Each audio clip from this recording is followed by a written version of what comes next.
Hai nakama, Joy Boy The Library of Nika is here. Nah, ending chapter 1111 kemarin benar-benar menjadi momen bersejarah dimana Dory dan juga Brogy itu bisa selamat dari serangan para Gorosei dan membawa Luffy menuju ke kapal bajak laut raksasa tersebut dan juga Thousand Sunny.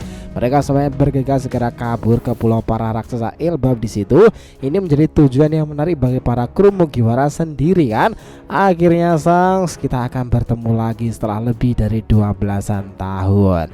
Elbaf akan menjadi momen bersejarah pula nih. Sebesar sejarah bagaimana mereka di titik akhir ini bisa lolos dari para Gorosei sendiri kan. Karena kami rasa ya sahabat, Gorosei macam Saturnus, Mars, Jupiter maupun Mercury itu tak akan segampang itu membiarkan mereka kabur hidup-hidup kan. Apakah peluang yang akan terjadi selanjutnya?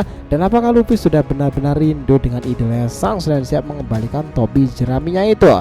Well, itu tuh akan menjadi mega teori menarik kali ini nih. Let's go, kita mulai.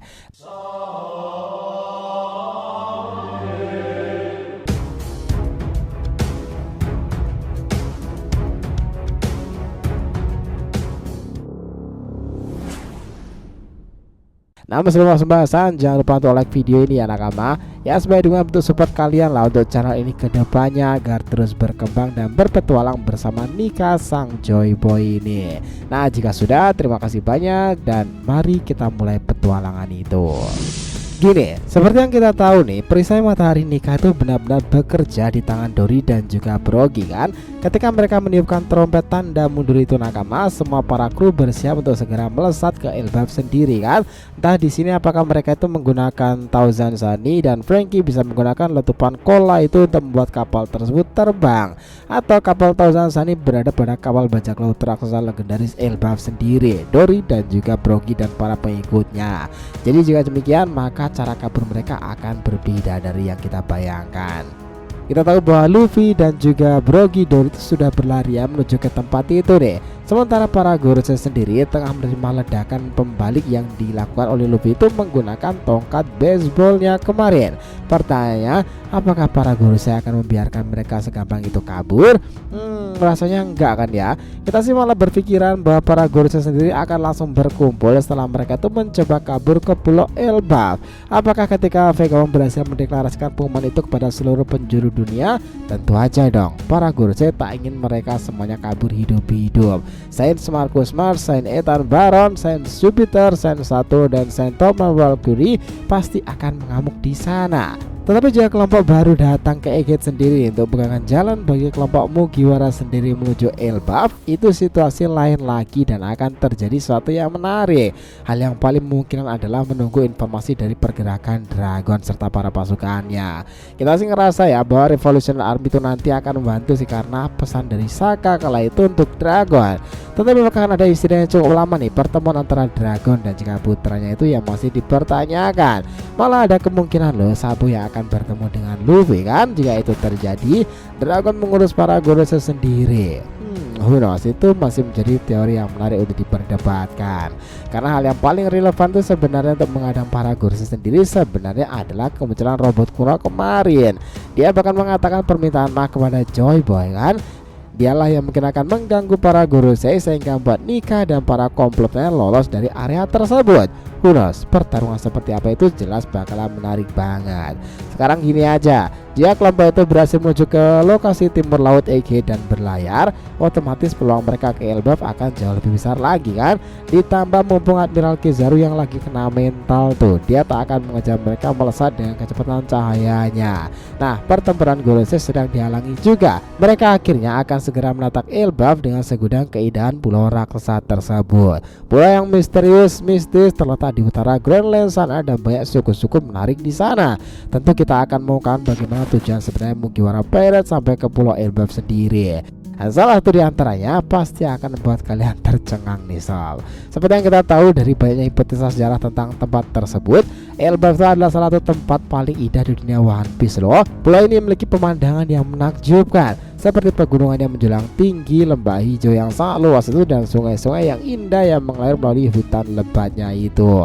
Di pulau Elbaf, langit tidak lebih biru dan laut lebih jernih dibandingkan tempat lain dimanapun. Namun yang paling menonjol dari Pulau Elbaf itu adalah para raksasanya. Mereka dikenal sebagai suku yang besar, kuat, dan memiliki kekuatan fisik yang luar biasa.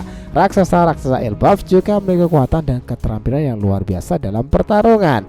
Mereka ini dikenal sebagai pejuang yang sangat tangguh kan. Mereka juga memiliki kebiasaan unik nih, seperti minum anggur dari toples besar dan makan makanan yang besar pula. Dori dan juga Brogy jelas telah mencontohkannya. Nah, di sana misteri tentang Ohara akan diungkapkan lebih jelas lagi nih. Ingat ya, ketika awal Out Egghead kala itu, Vegapunk sudah mengungkapkan rahasia sebenarnya bahwa insiden Buster Call di Ohara kala itu sebenarnya mereka para masyarakat dari Clover itu tetaplah menang. Karena catatan-catatan dan literasi Ohara semuanya selamat pada insiden tersebut loh. Proses itu semuanya ada karena para raksasa melubangi area pohon pengetahuan. Mereka menjaring buku-buku itu untuk segera diselamatkan nih. Dan Vegapunk tahu jika pria yang memimpin insiden tersebut adalah raksasa dengan perban di sekujur tubuhnya adalah jaguar di Saul. Itulah kenapa Vegapunk mengatakan tujuan mereka nanti adalah ke Elbaf. Dan para Vegapunk akan berangkat ke sana jika urusan di Egghead sendiri sudah selesai. Ini jelas Battle Royale Egghead itu sudah diambang penghujungnya kan. Nah, tujuan mereka ke sana itu pasti juga akan menjadi momen pertemuan yang tak terlupakan bagi beberapa pihak nih, dan membuat berbagai kemungkinan peristiwa akan terjadi. Peristiwa pertama, peristiwa besar Luffy bertemu dengan idolanya Akagami no Shanks. Nah, kami rasa ini sangat wajar teman-teman, setelah lebih dari 12 tahun Luffy sudah sangat layak bertemu dengan Akagami. Apalagi di sana ada kemungkinan pertemuan Usopp dengan ayahnya juga kan. Ya, untuk Luffy sendiri sudah beberapa kali hampir bertemu dengan Shanks, tetapi dia tak melihatnya secara langsung. Namun setelah nikah itu bangkit dan Shanks sepertinya terlibat dalam mastermind-nya di sana, Elbaf inilah semua itu bisa bersatu. 12 tahun sejak insiden pertemuan di desa Fusa kala itu, usia Shanks itu masih 27 tahunan, dan setelah itu nama flamboyan Shanks si pengguna topi jernih berubah dengan luka khas di tangannya itu karena dia menyelamatkan seseorang, yaitu adalah Mugiwara Luffy.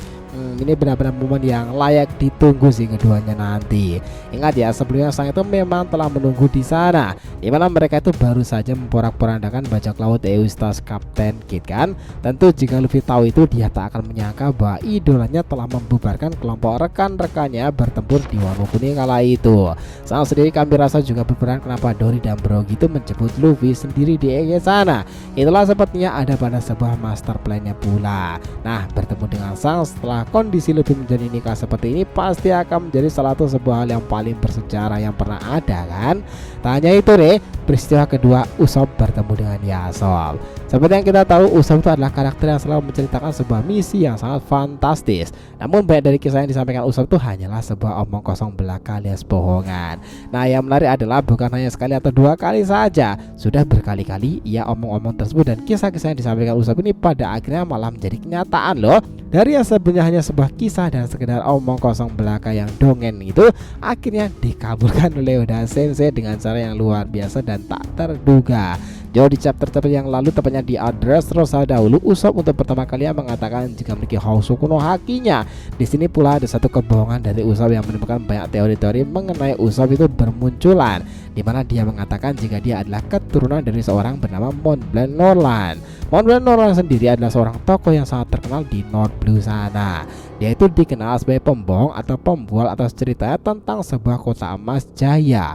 Di masa lalu, ia adalah seorang laksamana dari kerajaan Livnil yang telah melakukan beberapa kali ekspedisi perjalanan ke Green Line sendiri hingga sampai ke Pulau Jaya. Norland bahkan dianggap sebagai pahlawan oleh para kurcaci suku Tontata.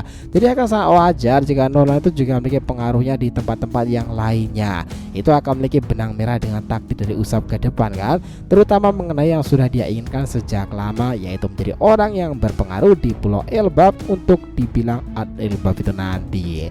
Kita juga tahu ya jika mimpi dari Usopp itu adalah untuk dikenal sebagai seorang pahlawan yang pemberani kan di lautan alias Brave Warrior of the Sea. Selain itu, Usopp juga ingin hidup dengan penuh kebanggaan dan kehormatan layaknya para raksasa suku Elbaf. Nah, selain itu di laut itulah kemungkinan terbesar Usopp untuk pertama kalinya akan bertemu dengan ayahnya sendiri. Ini bukan sebuah kemustahilan kan jika sang aja bisa bertemu dengan Luffy. Nah, peristiwa ketiganya apa? Yaitu adalah peran besar yang terkait Nico Robin teman-teman. Kita tahu perihal Elbaf, Poneglyph maupun catatan sejarah yang selamat itu adalah literasi Ohara dahulu kan. Nah ini sudah sangat layak nih Robin tuh memilikinya kembali sejak insiden Buster Call dan akhirnya selamat tersebut. Dia yang pernah bertemu dengan Jaguar, kali ini Robin berkesempatan kembali menemuinya dan mengucapkan terima kasih karena melewatkan catatan-catatan penting yang dikumpulkan oleh para pendahulunya orang-orang Clover. Itu sungguh momen sentimental jika terjadi sih, karena cerita itu dan Pulau O'Hara sendiri sangat berkesan untuk Robin. Kita tahu semenjak kejadian Buster Call yang dilancarkan pemerintahan dunia melalui angkatan laut, ada kemungkinan setelah pemimpin para raksasa menyelamatkan literasi O'Hara, Jaguar di Saul juga mendapatkan informasi tentang salinan Road Poneglyph di sana. Ada alasan pastinya kenapa Kurohyang pun juga curiga dengan pria dengan luka bakar itu yang membawa atau memiliki salinan Road Poneglyph terakhir. Nah, pertanyaan dari asumsi ini, kenapa hanya salinan bukannya dalam bentuk utuh tuh? Itu semuanya dimulai dari sini nih. Kalian ingat nggak tentang Pulau Manusia Ikan? Di sana dikatakan 25 tahunan lalu, Poneglyph itu awalnya terletak di hutan laut. Di sana ada sebuah pesan permintaan maaf dari seseorang bernama Joy Boy. Daripada satu titik tertentu, keberadaan Road Poneglyph ini menjadi tidak diketahui dan saat ini dianggap hilang. Kenapa dianggap hilang? Ya bahkan Nico Robin juga sangat penasaran tentang itu. Kenapa menemukan Road Poneglyph terakhir itu tidak ada petunjuk sama sekali dan terkesan susah. Nah hanya ada satu teori yang bisa aja relevan kala itu, jika kemungkinan itu hanyalah tinggal sebuah salinan yang dijaga oleh seseorang, ataupun jika Road Poneglyph itu memang ada, dia pasti disimpan oleh seseorang yang setidaknya mengetahui rahasia dan pesan dari Joy Boy di masa lalu. Informasi tentang pria dengan luka bakar itu dimana prediksinya mengarah pada Jaguar di Saul kan? Ini cukup relevan nih, bahkan dialah yang mengetahui dan membawa salinan Road Poneglyph tersebut jika itu terjadi. Salinan itu awalnya ada di O'Hara karena sempat diteliti oleh peneliti di sana nih, tetapi karena ia yang menyelamatkan buku-buku dan literasi di tempat itu, Jaguar di Saul malah mendapati sesuatu yang mengejutkan lagi, Road Poneglyph terakhir. Nah karena itulah Kurohyang sendiri curiga dengan hasil akhir insiden O'Hara kala itu. Sekarang masalahnya, jika beneran Jaguar di Saul yang mengambil itu, maka informasi soal Poneglyph terakhir kabarnya di Elbap memang akan semakin menarik lagi kan? Tahu apa permasalahannya? Bisa aja sob, Elbap nanti itu akan benar-benar menjadi tempat pertempuran para Yonko maupun para Gorosei sendiri masih mengejar mereka sampai ke pulau tersebut untuk dimintai pertanggungjawaban lagi. Siapa tahu juga itu, karena mungkin masih aja terjadi kan. So gimana menurut kalian sendiri? Sepakat tentang itu nakama? Terima kasih banyak ya telah mengikuti cerita ini sampai akhir. Jika kalian punya pendapat langsung aja berkomentar di bawah ini dan kita akan usahakan respon. Selamat menjalankan ibadah puasa teman-teman, dan Joy Boy Sang Nika telah kembali ke peradaban One Piece.